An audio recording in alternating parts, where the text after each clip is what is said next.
দেখুন দীঘা মোহনার ঘাটে জলের উত্তালটা দেখুন।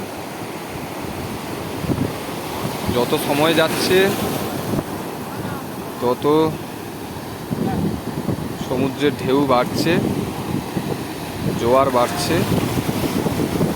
তাই এখানে পর্যটকের খুব ভিড় ছিল। জোয়ার বাড়ার সঙ্গে সঙ্গে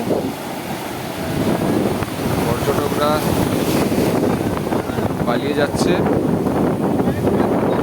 কেউ ভিজে যাচ্ছে, আবার কেউ ক্যামেরা বন্দি করছে।